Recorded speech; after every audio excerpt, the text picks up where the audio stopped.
Welcome to episode 6 of The Reading Cure. In this episode, we'll be discussing the play The Birthday Party by Harold Pinter.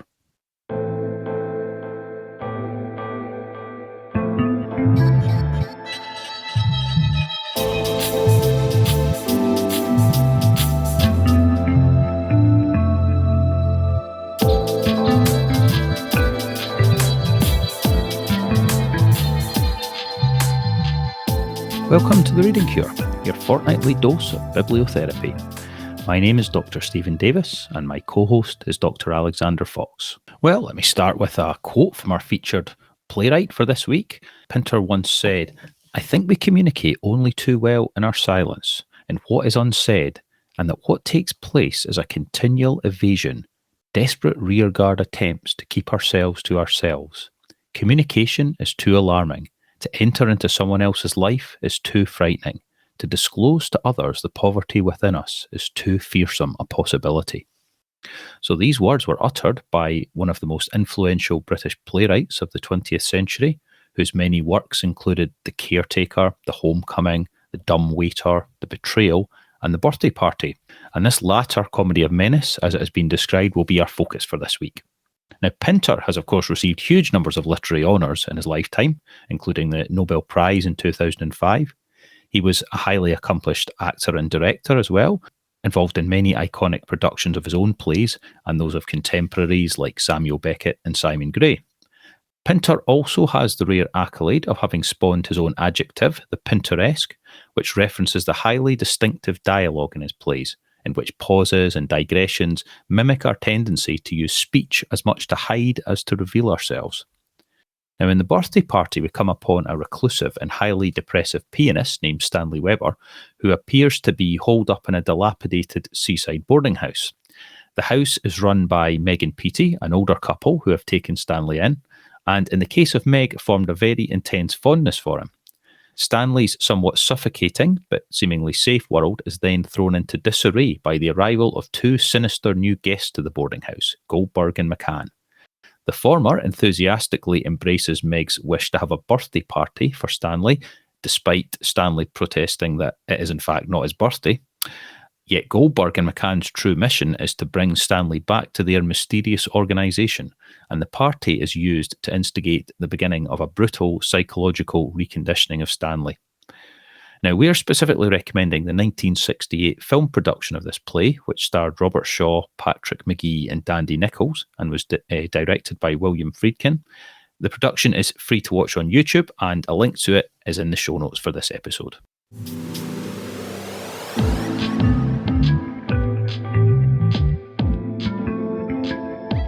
So I think the first issue we're going to speak about tonight, Alec, was the character of Stanley Webber. So I was curious to hear, from a psychological point of view, what do you think we should make of Stanley? Well, when we see the characters of Stanley Webber, there's certain things that stand out. How reclusive, antisocial he is, how selfish he is, almost to the point of being a sponger with, Meg and Petey, and the immature behaviour that he demonstrates over the course of the play.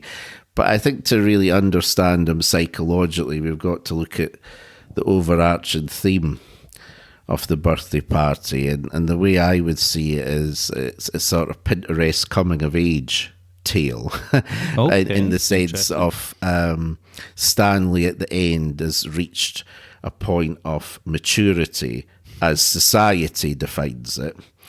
And it's this coming of age in a sense. So, while that isn't ultimately maturity as Pinter or few people would define it, it's how society sees it. And so I think viewing Stanley through that lens of immaturity helps us to understand him, much better, really.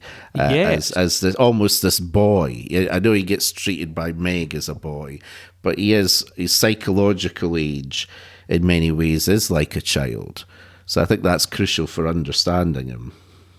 Yeah, that's a really interesting way to see it, actually, as a kind of almost slightly dystopian coming-of-age tale. I mean, certainly to me, it's evident when you watch the play that you see Stanley as this very much, man in a lethargic, depressive, kind of despondent, lacking self-respect. And also, you described the maturity factor. There's this, you see in the early scene with Meg, this kind of grandiosity and entitlement coming out, maybe a lack of gratitude as well towards her. There was one quote I quite liked where I can't remember, Meg has riled him in some way, and he says, "Tell me, Mrs. Bowles, when you address yourself to me, do you ever ask yourself who exactly you're talking to?" He has this kind of sense of his own importance, but there is a kind of childlike quality to that as well, because it's not really quite clear what that's based on, given his circumstances. Yes, yeah. I mean, he can't inhabit that role like Goldberg. He can't be a man of society in the way that Goldberg can be. But the fact that he defines respect in that way shows how open or how vulnerable he is to Goldberg's idea of a normal, healthy human being in society, if you see what I mean. So yeah. I think when he tries to command Meg's respect, he's showing that he's actually, very vulnerable to how society would define an adult human being. It's Goldberg's definition, and I think that's why they can insinuate themselves into his psyche later on in the play. Well, indeed. I mean, it struck me that Stanley is a man who's just in this state of fear. It's like, I mean, initially you think as soon as Meg mentions these two gentlemen, that are coming to the boarding house, there's this, you might think initially paranoid reaction, this extreme suspicion. But then, of course, it turns out to actually be quite well founded, because, they are there to target him. And it's like he almost suspected this was coming, so it's like there's a guilt and a fear that he's carrying around with him, that this could happen at any moment. And of course it does. Yes, that pervasive fear is a key characteristic of Stanley. If we were to understand his psychology, really, we would have to say that this man wants to see himself as exceptional, as special. So when he talks about his artistic abilities, which was as a concert pianist, allegedly, I have to say allegedly, for reasons that we will probably discuss later, but he talks about his unique touch. So this is a man that wants to see himself as distinct from society. Unfortunately, irrespective of whatever his abilities was as a pianist, he doesn't have the psychological robustness and stability to, affirm, his distinctness. In other words, he's actually somebody very dependent. I know he has contempt towards Meg.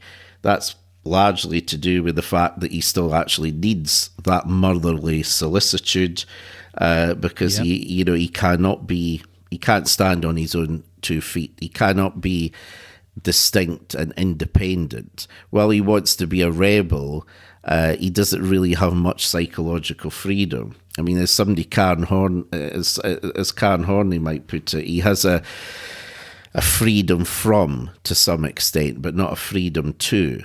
So, freedom to do certain things. He can't really actualize much of his individuality because he's too dependent, and also he is too much at the mercy of societal norms, which is, you can see there'll be a very strong superego, as Freudians would put, a very strong inner critic.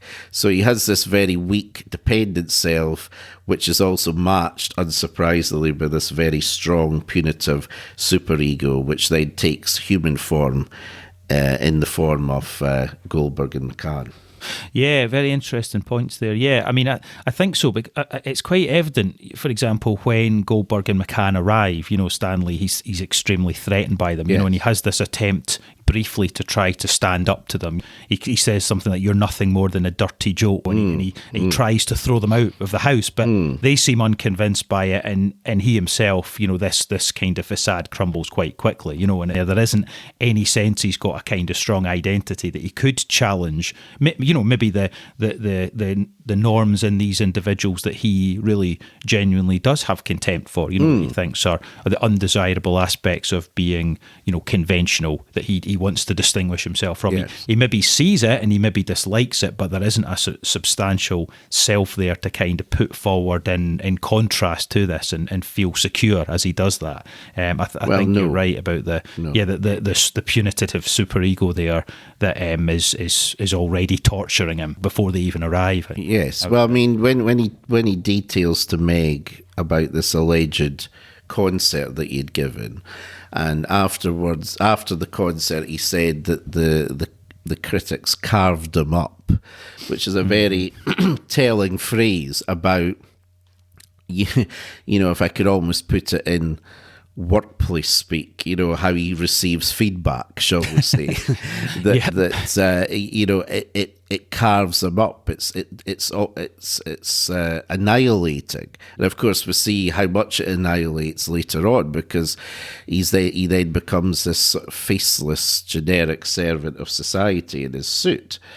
So he has a very punitive inner critic, and so quite a lot of Stanley agrees with Goldberg and McCann, but there is also this rebellious part that could see them as this dirty joke and wants to throw them out. But it's not overall the stronger part of his psyche. And it's interesting actually when sometimes when they are interrogating Stanley in those very kind of powerful scenes, sometimes they get it a little bit wrong. You know, like they suggest that he's driving. I think they say driving that old lady off her conch. That's one of the quotes where you know they're suggesting that he's you know driving Meg and Petey around the bend, which isn't actually quite true. No. And then they say, "Where's your wife?" But then they say, "Why did you never get married?" So there's a bit of a sense that they're kind of using a standard script here on Stanley without having really delved too deeply into his own actual circumstances, I think, you know. So yeah, I mean, that interrogation scene is,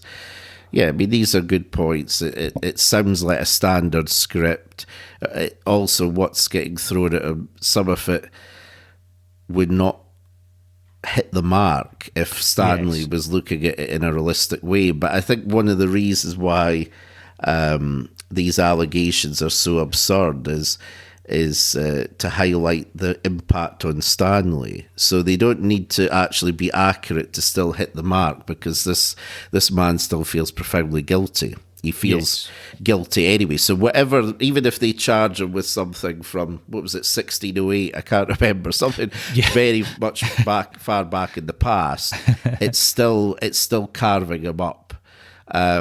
Also, there is that thing that, you know, when they say, why are you driving, I think it was Goldberg, why are you driving that old lady off her conch?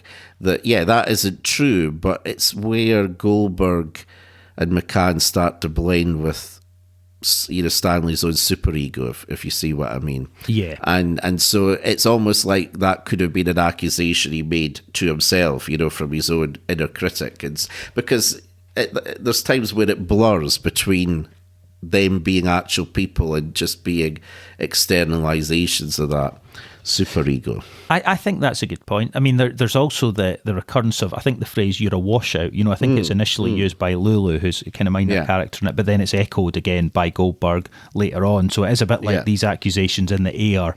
It's like, as you say, as if Stanley's projected those outwards, and they really do resonate with him because it's what he thinks of himself on some level, although he doesn't, you know, on another really quite want to admit it.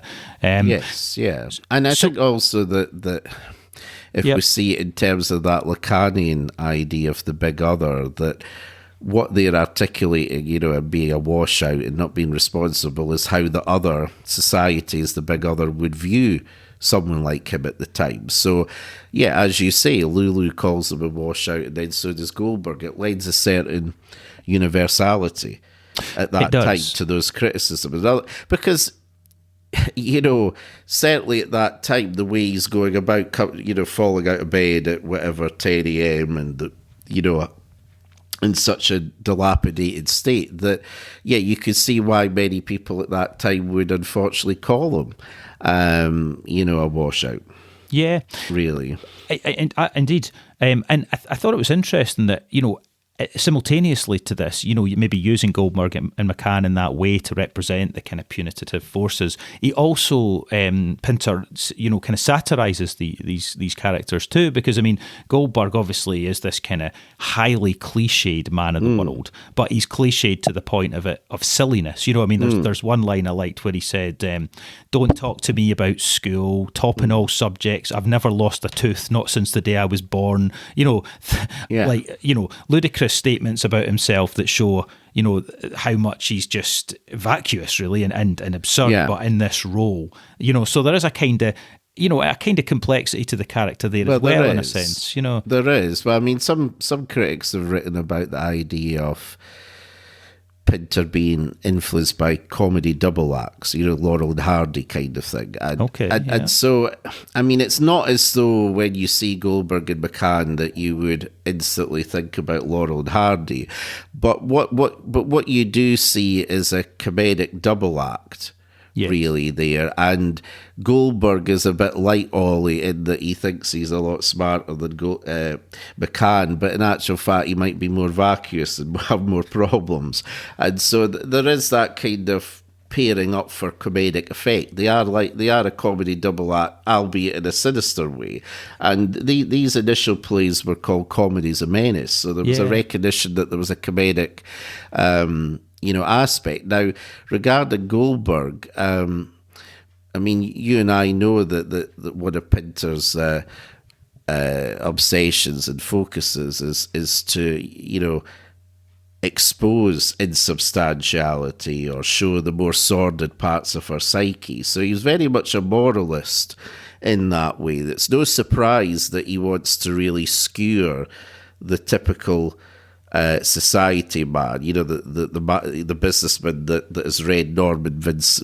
Peale's book on positive thinking and just thinks he's got to project himself and propagandize himself, and then he will be a person of substance. I mean, yes. Pinter, being a moralist and a very unsparing one, really skewers that in this play. He shows how, I mean, in my view, part of the brilliance of the play is that it's quite obvious to see the insubstantiality of Stanley in many ways. This man is not really grown out of childhood, and he has a rather pathetic and psyche in many ways. There's a poverty there, but part of the brilliance of this play is that he shows even the guy that would be lauded, Goldberg, would give speeches for money, is just as insubstantial, and there's just as much poverty there. That's part of the brilliance of the play, I think. I think so. And then McCann's interesting because, I mean, obviously he's a very, like Stanley, actually quite a depressive character, and it's I was thinking that there's a kind of sense with him that although he has in some ways conformed in a way that Stanley has resisted, there's not really any sense this has got him anywhere. I mean, he's kind of respectful but also fearful of Goldberg. He's followed the rules, but his kind of peculiar habit of sitting tearing these newspaper strips, it's a bit like, which again is quite absurd and funny but also menacing. It's like that he's still got some core of oddness, idiosyncrasy that hasn't been quite quashed, but it has so few outlets now that just this kind of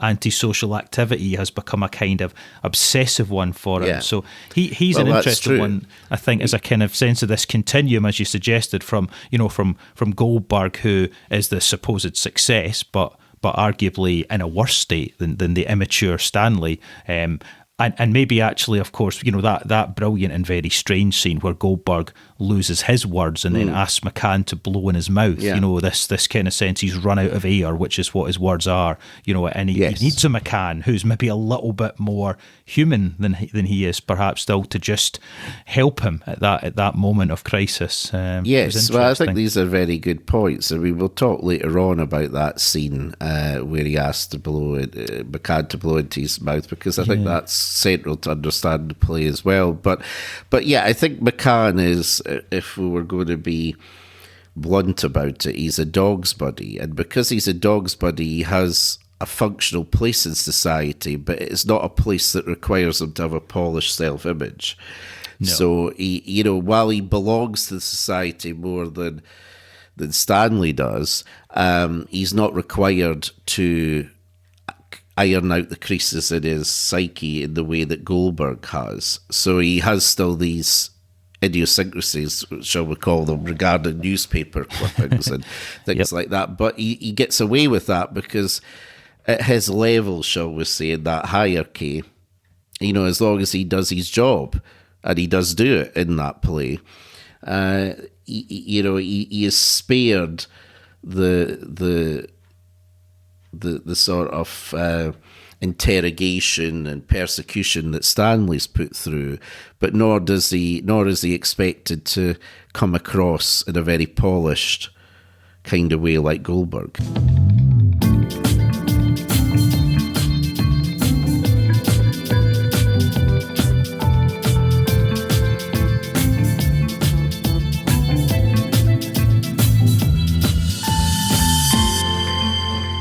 It's interesting as well. Obviously, the other kind of main characters, Meg and Petey in the play, they're obviously older and they have their boarding house. So, they obviously don't, there's not a sense of them having the same kind of pressure to conform within this hierarchy. Obviously, they're a little bit kind of out with it. I thought it was interesting that obviously they have this fondness for Stanley, despite his, being, I can't imagine he'd be a great house guest to have. He is obviously a very difficult man, but there is this real affection Meg has for him. And then we later see a kind of protectiveness from Petey, none of which actually saves him, from the fate of Goldberg and McCann. I was wondering, do you think then the play would you say it's got quite a cynical view of the possibility of kind of having meaningful, even loving connections within the kind of world that Pinter's depicting here, this sort of very hierarchical, oppressive society? Do you think it's quite a dark view, really, on the prospect of kind of true connection there?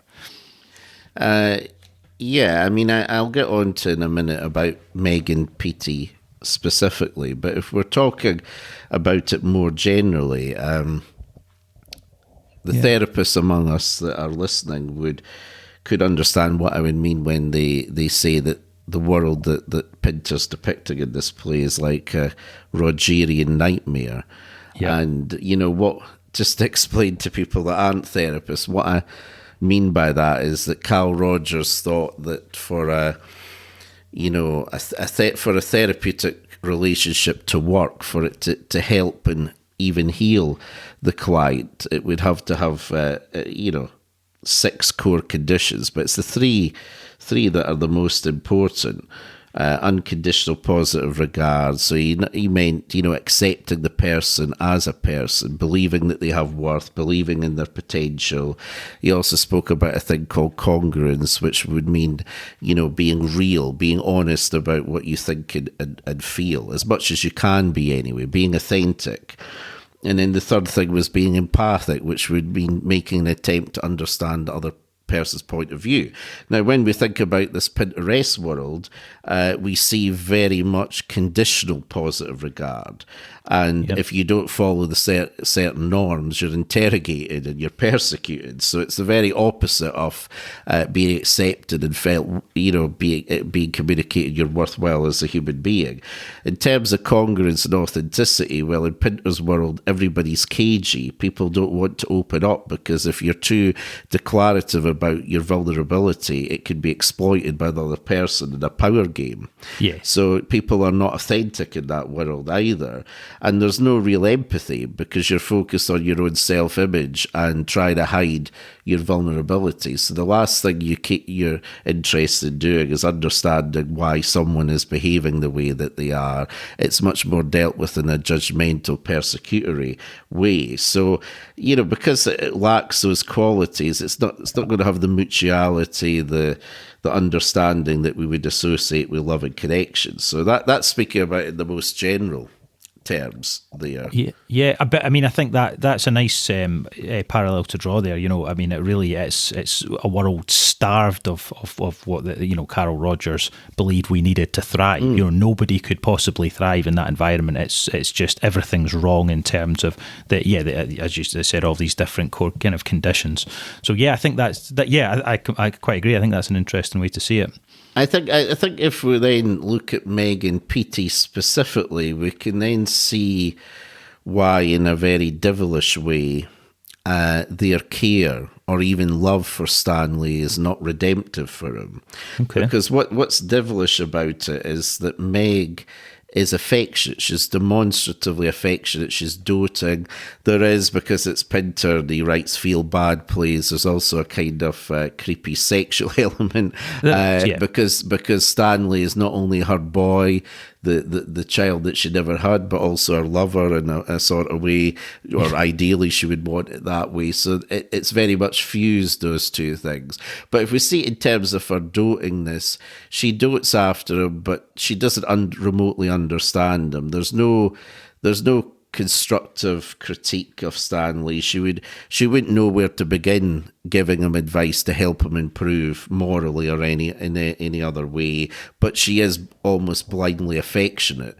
So you can see the stark limitations of that. And then when we go to Petey, we see somebody that does understand Stanley, does care about him, but is markedly uncommunicative about these things, and he withdraws.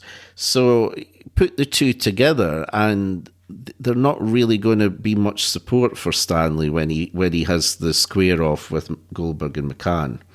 No, that's true. I mean, that kind of dysfunctional pattern that you've just described, really, yeah. I mean, it's at the start of the play, obviously, we have the Petey, with his newspaper, where, Meg is obviously asking him the same questions. Are the cornflakes nice? What's in the paper? Yes. And it's always kind of curt answers. As you say, this man who's very withdrawn, and instead of going to Stanley's birthday party, of course, he goes out to his chess club. So he doesn't even take part there. And then, of course, Meg, the excitement in her when she's got to get Stanley up in the morning. She runs up the stairs, and certainly in the production that we're recommending, the Robert Shaw version, she kind of tickles him in his bed, or and that kind of thing. So yeah, I mean, all of this is going on, these kind of slightly odd dynamics, and even there, of course, Petey can't be blind to Meg's romantic interests in Stanley, but seems rather indifferent. There doesn't seem to be any real. So he is quite a sort of solitary man, actually, although, as you say, he's not devoid of care actually for Stanley. So no, he understands Stanley's situation, but he does not have the courage, the backbone to intervene, or even just to convey any of that care directly to Stanley. He's very much standing back. And again, the details in Pinter, they add up so well. So, it's very telling that he goes off to play chess, because it's sort of like how he sees the world. I think he thinks very strategically, Petey, and he knows that there are harmful forces out there too. Well, yes, and of course, he tries to stand up to Stanley at the end, but of course Goldberg, kind of glibly says, "Oh, why don't you come along as well, to see Monty," which of course is a very sinister threat, masked in glib terms, and of course Petey backs down at that point. He doesn't, as you said. I think one of the part of the genius of the play there is that we can see, we can understand up to a point why he does back down, because it's a very ominous offer, to say that. Oh, well, of course, we can see that. And I'm not going to pretend that necessarily I would have acted differently there. You would hope that you could, but you couldn't say for sure. So we can't be too harsh on him. No, of course, But I think that what we see is that it is still a continuation of the life that he had been leading, because he had been... One of the reasons why I think he could tolerate Stanley is that he himself has been leading quite a selfish life in that household, because he works around Meg. The romance, the spark will have died long ago between them, and he sort of placates her, but he doesn't really want to have much to do with her. So he's been leading this life where he's been stepping back from responsibilities for a long time. I think so. Yeah, I think so. The way that the ending where Stanley's gone, and then of course Meg comes down hungover from the party.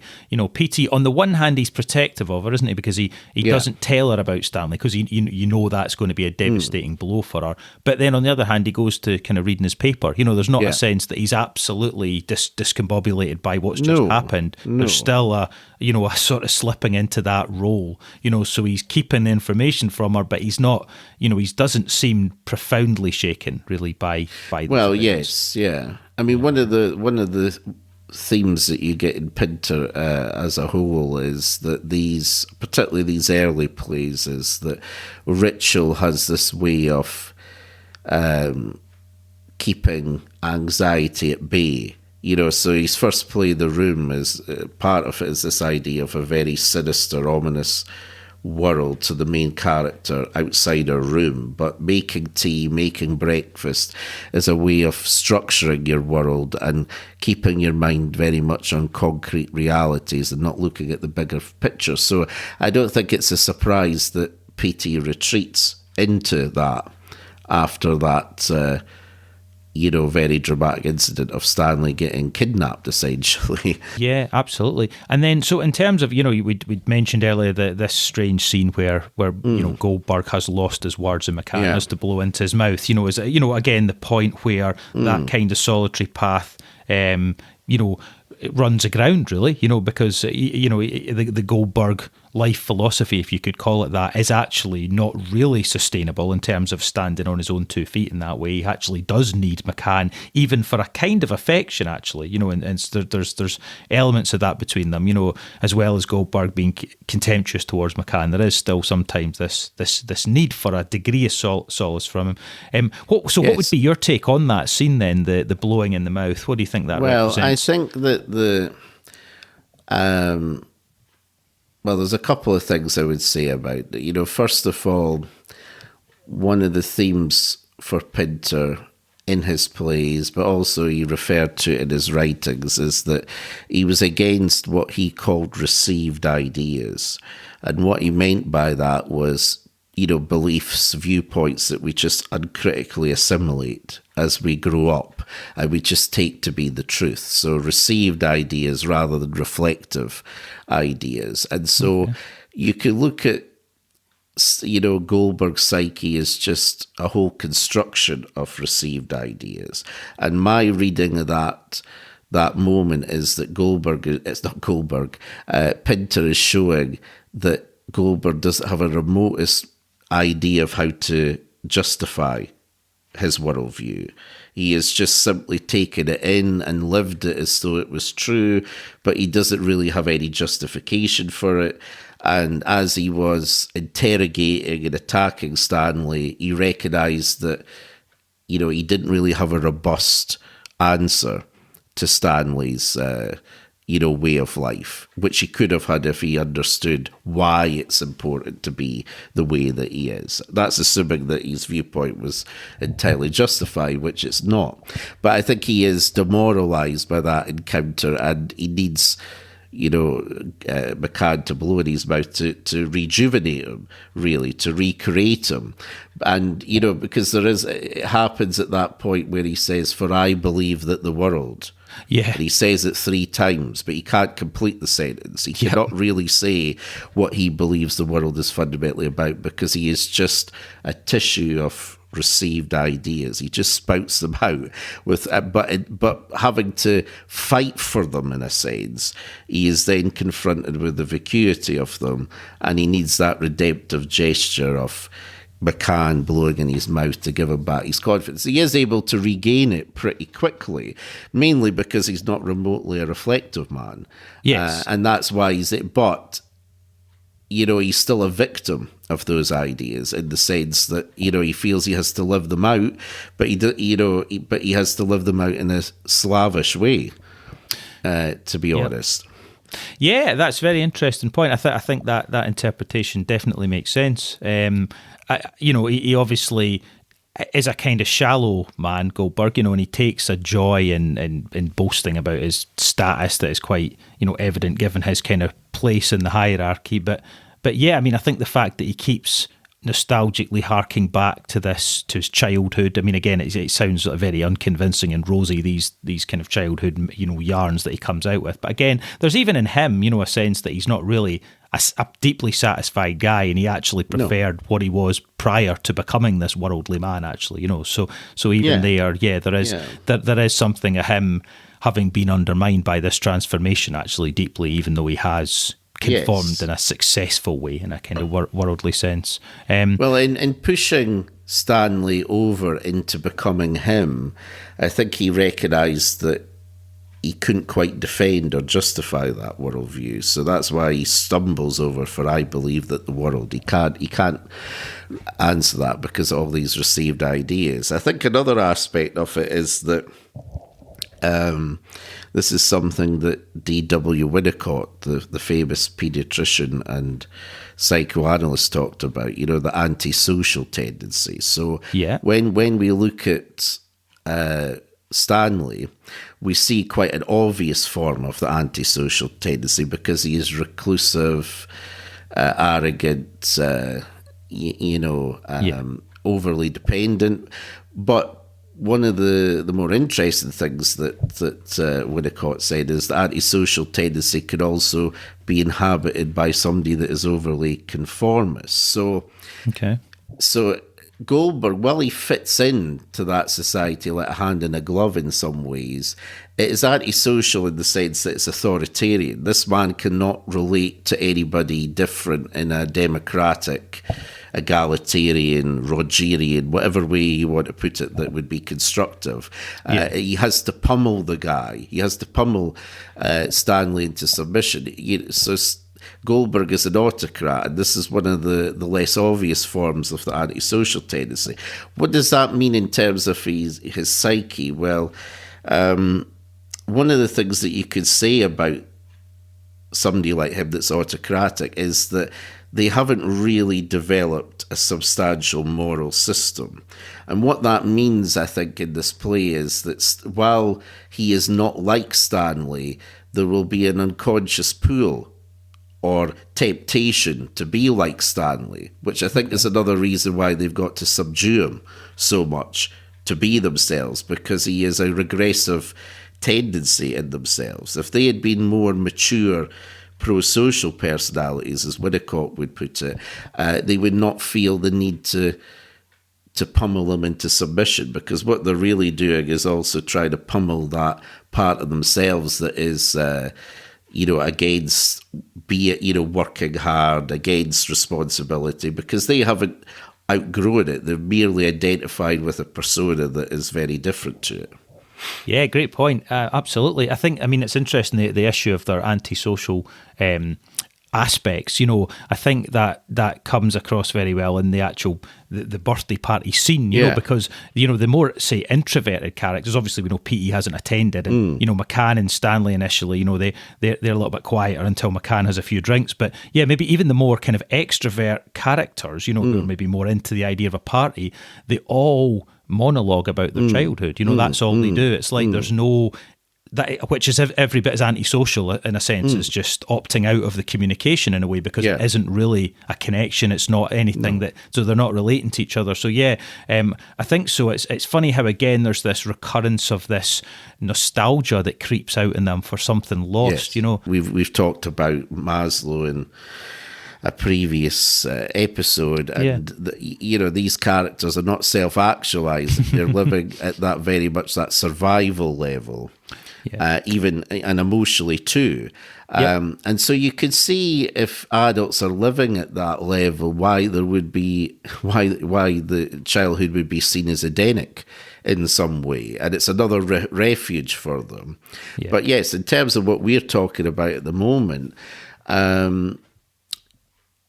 even Goldberg will feel that pull to childhood, and I think this is one of the things that Stanley represents for him, is that that time of no responsibility and doing what you want, really. So but Goldberg is not a mature personality, quite the opposite. He is simply conformed, just like Stanley does ultimately. But even he has those groans, those inner groans that we see with Stanley at the end. Even he has them in his psyche. And I think, while Goldberg exacerbates the conformist side of Stanley, his encounter with Stanley exacerbates those inner groans about, being dependent and being, without responsibility.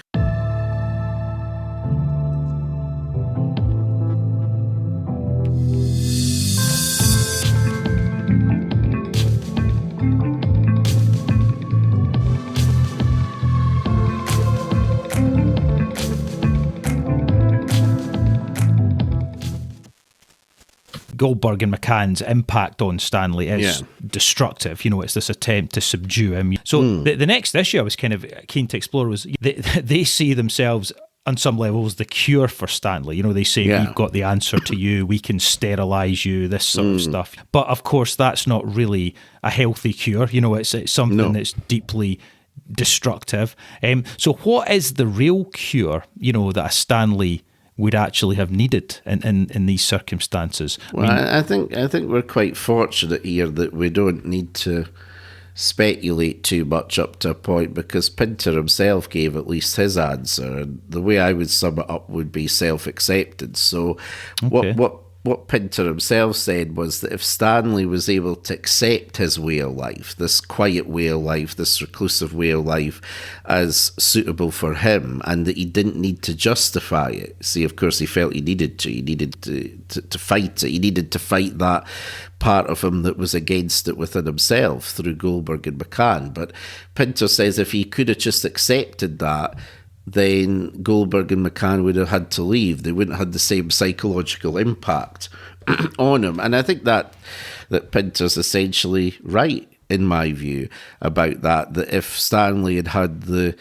courage of his convictions, if he'd had a robust enough self, and he could accept that self and not feel that he needed to defend it or be otherwise, then he could have saw off Goldberg and McCann. Now, I mean, we're using a lot of ifs here, because I think the play shows or implies that would have been impossible for for Stanley to have been able to be like that. And this leads me back to what I said about, how devilish it was that Meg and Petey had, certain strengths, but they were conspicuously lacking in other ways, because the kind of upbringing, so to speak, that Stanley would have needed to be able to see off Goldberg and McCann would have involved that he would have had to have received that unconditional positive acceptance growing up, value himself as a person, but simultaneously he would have had to also been subjected to, constructive criticism about his actions. He would have needed those. So in other words, he would, to have a robust ego, it would have to have been nurtured enough so that you could see your desires and who you want to be mainly as benign, but also it would need a benign superego that could also critique your actions morally and correct them. What we see instead is a very weak ego, because he can't really embrace his desires, Stanley, but he's also got this punitive critic as well. So it's all set up such that he has no real ability to fight off Goldberg and McCann. I definitely agree with that. I think, it's an interesting hypothetical to consider, how could things have worked out more fortunately for Stanley? But I think you're quite right. I mean, the circumstances of the play as they're presented, including the more oppressive authoritarian society and all these other things added together, don't make the prospects for Stanley's growth look terribly promising. But certainly my take on that issue as well were that it's very clear that Stanley has this weak sense of self. He on the one hand, he has a kind of creative side, obviously, assuming he's being honest, which we can't take to be absolutely true, but he would seem to have been a pianist if we take him at face value on that. So there was something, creative and meaningful to him that he wanted to do. But of course, he wanted this quieter life. But it does seem like he just, venturing out into the world even enough to pursue this artistic goal was too much for him. You talked earlier about this belief he'd been carved up. If we're to read that as that he gave a performance and it got, say, some negative reviews, and that was absolutely intolerable for him, and he essentially gave up the ghost on it. That's obviously a sign of somebody who had talent but just didn't remotely have that kind of robust self that could cope with sort of, navigating his way in the world. And yes, that would have to, of course, come down to the circumstances of his earlier years, which we can't really know much about here. But we can't. But I think what the play suggests is through Meg, Petey and Goldberg is that there aren't any parental figures that could cultivate growth in any Maslow or self-actualizing sense. The reason, as I say, is that Meg can certainly be affectionate, but her affection is so uncritical and so smothering that it would damage his autonomy. Yeah. And then when we look at Petey, we're looking at a permissive father figure who cares, but in a very withdrawn way, and would not subject, Stanley to any, constructive critique of his actions. And then we've got Goldberg, who would subject him to critique, but it's in a very punitive way. Yeah. So there's no parental figure there in that play, and I think it's meant to represent, probably in Pinter's view, society at large, that it is not going to nurture individuality and a robust sense of self that can then go on to actualise itself, its unique touch. Yes, it does seem to be. Although on the one hand, Pinter claimed he was writing plays that were concrete in that way. I think it's hard. I mean, you've described his own political views and how they kind of manifested. He does depict a very dark world, and it's not one that seems, certainly in this play, remotely welcoming for somebody who wants to live a more eccentric lifestyle. We can't say for sure he was making a broader statement about that issue, but he does seem to depict a very, very difficult world for somebody who's a little bit eccentric and a little bit non-conformist.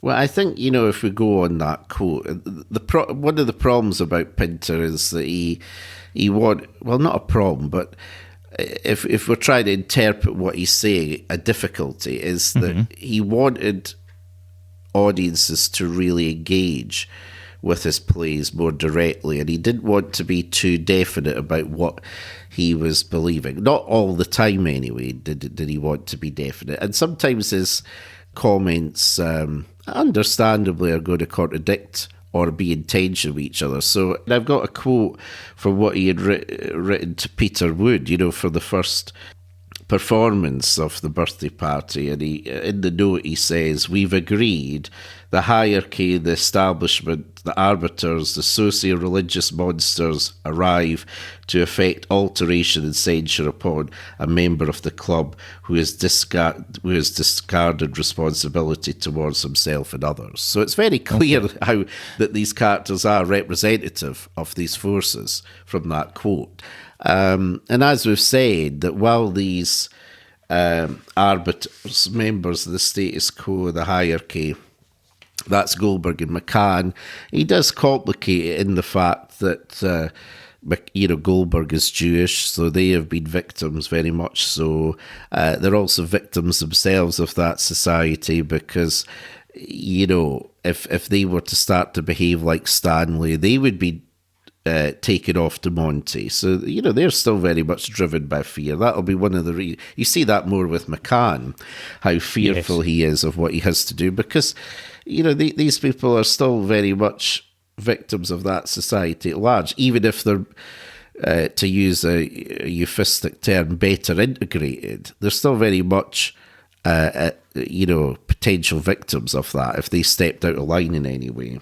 I think that's a good point. Maybe if there is a kind of implied political statement that Pinter is putting across here, not that it's propaganda plays, but part of Stanley's cure, as Pinter might imagine it, could be if he had been able to work out his own values more clearly. He's very defiant of those imposed social values, and as you said, responsibility and other things that on some level he doesn't want to do for more infantile reasons, but there's just a broad sense of rejecting society there. But, had he maybe been able to have a more critical view on society that involved him maybe more in a more kind of adult way, working out his alternative perspective, what he thinks is right, if he thinks what Goldberg and McCann stand for is wrong, maybe then there'd be a little bit more power and autonomy for him. They'd lose their grip exactly. a bit if there was a coherent set of values, which I suppose is what Pinter was kind of hoping through his plays. People maybe reflecting on them. There would be maybe some kind of political conclusions drawn from them that would lead to more of a kind of alternative set of values about society being kind of fostered.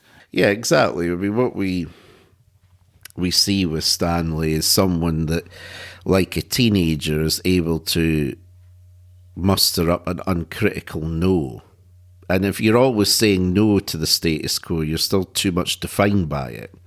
Yeah. So I can't remember who it was that said this, but it's a good point. And they define maturity as being able to see that your parents are right some of the time. Okay. And so I think like a mature person, which Stanley isn't, could take what they agree with from their society and leave the rest, and not need to defend it because Stanley has to defend his positions, shall we say, in as violent and in as assertive way as Goldberg and McCann do, because each side of the debate is somewhat pulled by the other person. As I said earlier on, I think that Stanley represents part of Goldberg and McCann's psyche, that they want to pummel to remain loyal to that regime. Yeah. And likewise, he has to uncritically, without nuance, fight them because he has his own conformist part, that very strict superego that he has. I think so. So another question then, leading on from that, Alec, I was curious about was that, and we've touched on this, is the issue of whether you could interpret the birthday party as having an overall kind of moral message, and if so, what it might be. I know we've kind of touched on that. Again, just to kind of, make things complicated, Pinter himself, to hit you with another quote that would suggest, he's being a little bit evasive here. He says that my position has remained the same. What I write has no obligation to anything other than myself. So he certainly professes not to be a playwright who offers kind of simplistic parables, or his character's always complex, but I think as you alluded to earlier, he does seem to be a very moral, a kind of ethical playwright. So what do you think?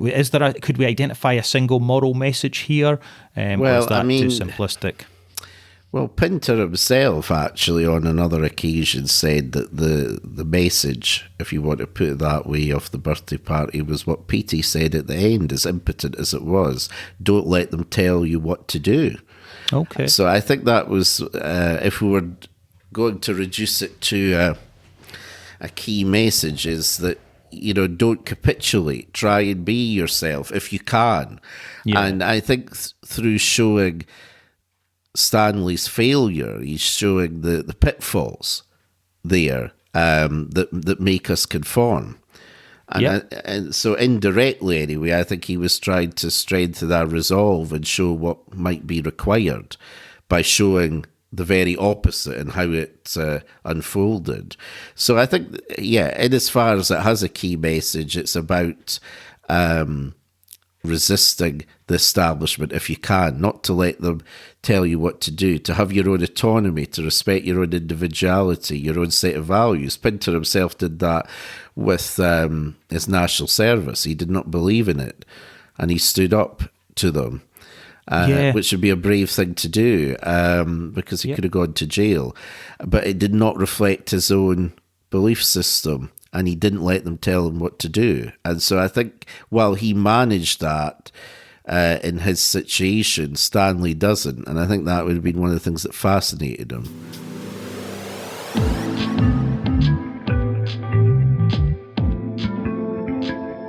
One of the things I've always found quite interesting about Pinter is the fact that, these plays seem to be so psychologically complex, very intriguing. But Pinter always seems to have been sort of evasive on the subject of psychology. At different times I've heard him, be kind of dismissive of the idea that he maybe was influenced by particular psychoanalytic theories in his writing, but he always has plenty to say on politics. I think it was his Nobel speech. Did he not use the opportunity to bash the kind of Blair Bush administrations, their kind of what he saw as warmongering policies? Yes. And, he was very direct on that issue, but less direct on the issue, the psychological, which was interesting. But I think definitely power imbalance, injustice, oppression, these were really, really big issues for him that I think do come up in these plays, actually, maybe in a more concrete context, actually, rather than the more kind of global, power politics kind of manifestation that he was also interested in.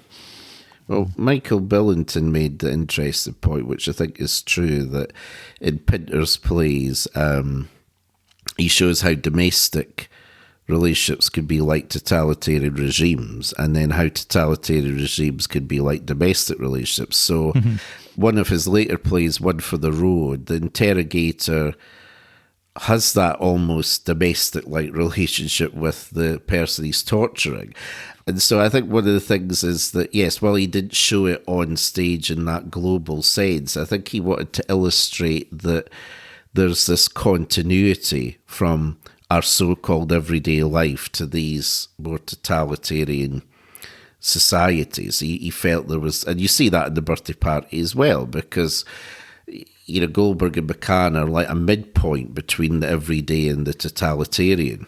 Yeah. And so for Pinter, there was this direct continuity. Why he didn't engage so much with psychology, I don't, in terms of his commentary.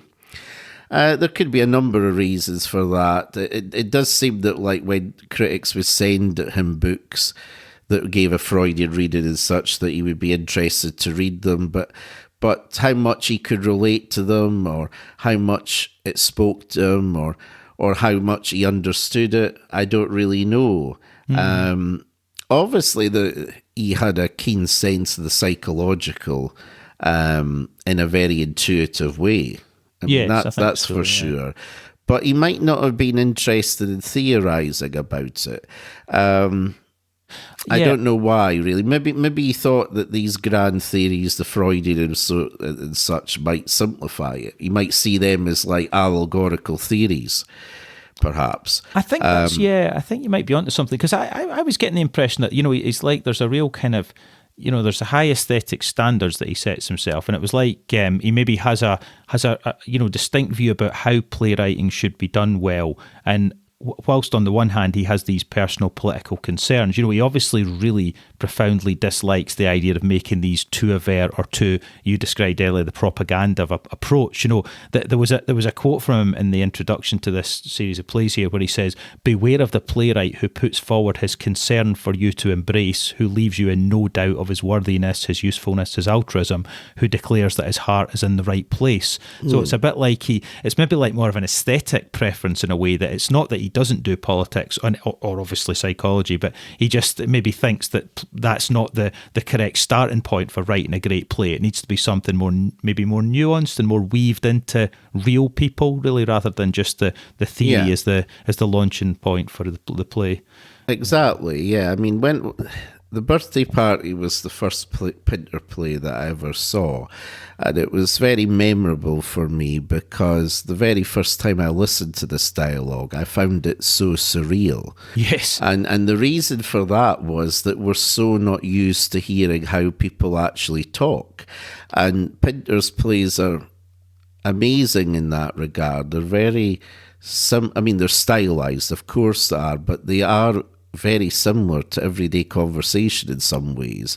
And I think that fidelity to what he thought was real or naturalistic was a big part of his aesthetic. I know that he said, what I'm doing, my plays are not, realism, but they're realistic. So they were stylized, but there was still a great fidelity to how people come across in everyday life, particularly in terms of dialogue and such. So perhaps he thought that if he entered a play from some definite theoretical position, then he might actually miss the complexities of the situation. So in a way, he's a little bit like that philosopher Wittgenstein that believed that you should attend to particularities and to situations and respect the differences of situations, and that theory, while it can be useful, is in some way a simplification, and it can do violence to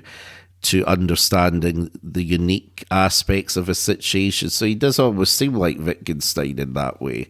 I think that's really good points there about the naturalistic style, actually, because I would say I had the same experience as yourself. I remember watching The Birthday Party, probably with you actually a very long time ago, Alec, where it seems so strange, the way these characters talk, and it seems so odd and out there, purely because it's not what you're used to seeing in film or even in plays. But I think, Pinter's, he had this philosophy in a way about dialogue, which was that we use it to hide rather than reveal ourselves, So I guess he couldn't have characters making simplistic political statements, because he wanted it to be real. That's not what people do, certainly in the day-to-day realm, in terms of maybe when the guard is down, if we imagine a camera in a domestic situation where, people are just being themselves in a way, it wouldn't be polished, it wouldn't be, it wouldn't sound, well crafted. It would be quite the opposite. The pauses and the unspoken moments of hostility would be there as well. Well, yes, it would be very difficult, and I think another part of his aesthetic was this determination to not provide commentary on actions, or not to make it easy for the audience just to understand what's going on, because it was his view that in everyday life we meet people, we have to try and understand them based on what they're telling us, and what they're telling us isn't always true, or it's slanted in some way. So in some way, he's one of the first playwrights, I think, to really expose the impoverishment of our understanding in everyday life, and how much we've got to make sense of our encounters, which can be quite disturbing in some way, because we have to go on just what we're presented with. And we know, if we're being honest with ourselves, and not Pollyannish about it, is that people distort willfully and unconsciously. And so in his plays, he is subjecting us to that with these characters, because if it had been an Ibsen play, 50, 60, 70 years beforehand, Goldberg and McCann might have been presented in a certain way through other characters talking about them, to give us a perspective on them. And then we might get a lot of backstory so that we can understand them. Yep. Whereas in Pinter, they just arrive, just like how people do in real life, just as how clients do, though thankfully it's not as sinister. I'm glad to hear it. as that. But I feel that as a therapist, that when you first meet a client, that we're meeting for that first time, and we don't know anything about each other, and we've got to try and make sense of what's going on. Obviously, because it's the therapeutic situation and not a Pinter play, that we're being much more open and kinder to each other. But still, there is that existential fact that, we encounter people, we've got to try and make sense of them based on what we're given, and life doesn't make it neat and easy for us, and he wanted to show that in his plays. Whereas if he was doing a more directly political play, or aligning himself with some theory, he would maybe smooth out that aspect of life.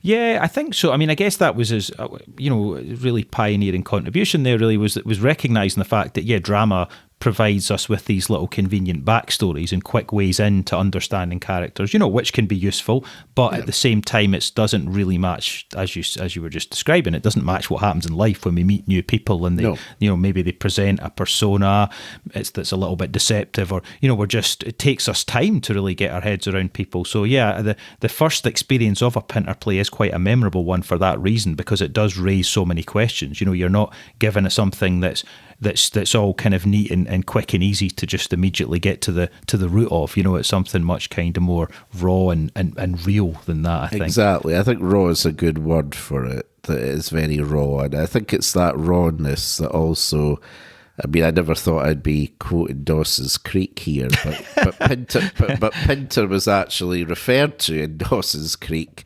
believe it or not, as the king of subtext, which is quite cheesy, but you could see why it's true, because there is this very dense layer of subtext, precisely because he is not going to give us backstory or easy ways in to understand. I mean, that's one of the things that I love about his plays, because, it really works those interpretive muscles. And of course, that's what we're doing in real life too. Exactly right. Yeah, that's it. They're not. Yeah, they're not. They're the opposite of kind of kind of mind-rot escapism Pinter plays. I mean, they're certainly not that. Well, I won't make a judgment about Dawson's Creek. I'll not go there. Well, I mean, the thing is, like, you know, that so-called double act, which were probably not as funny as Goldberg and McCann, Little and Large, back in the 80s. Yes, okay, yes. What was it, Eddie Large? Was that his name? I think Sid Little and Eddie Large, I think. Eddie Large. Yep. He used to say that he loved sitting watching American daytime TV because he could polish his golf clubs and still follow the story. So, but you wouldn't be able to do that with a Pinter play, to be honest. No, you couldn't. No, You're probably not going to get Angela Lansbury giving you an update every 5 minutes on what the plot is and such. And so, you know, to me, this is what makes it more profound drama, more engaging drama, but not something that people find easy. I mean, I know that even when I taught, or at least, you know, taught would be the right word, when I was at a tutorial, taking a tutorial on the dumb waiter, that, students seem to particularly struggle with Pinter because how oblique the dialogue is and how much it forces you to really read between the lines. Yeah, that's true. I think that's it. I mean, I think he is a great playwright to study actually at university for that reason. But I mean, certainly, that, you know, my own first reaction to him would be similar to the students that you were teaching. You know, it was quite puzzling. You know, it's difficult to know what to make of it. And yeah, I mean, it is But I mean, I think as you said, what's great about it is that as you know, if you're somebody who explores psychological issues and is interested in observing people and trying to make sense of them, you know, as you kind of keep doing that, then Pinter plays start to say more and more and more to you, you know, and they can become a really rich source of insight actually into people, you know. Well, I think we're kind of at the end of our time slot for this, Alex. So yeah, thank you. And yeah, just to get Dawson's Creek and Pinter into the same podcast, I think that's certainly. Well, I mean, that's an achievement. We could also spoke about Seinfeld and Pinter because there was a homage to Pinter's play Betrayal in a Seinfeld episode too. So yes, of course. I mean, it shows how his cultural importance that he's appeared in this rather disparate media. Indeed, yeah. Excellent. Yeah, well, thank you. Okay. Cheers. Okay, good night then.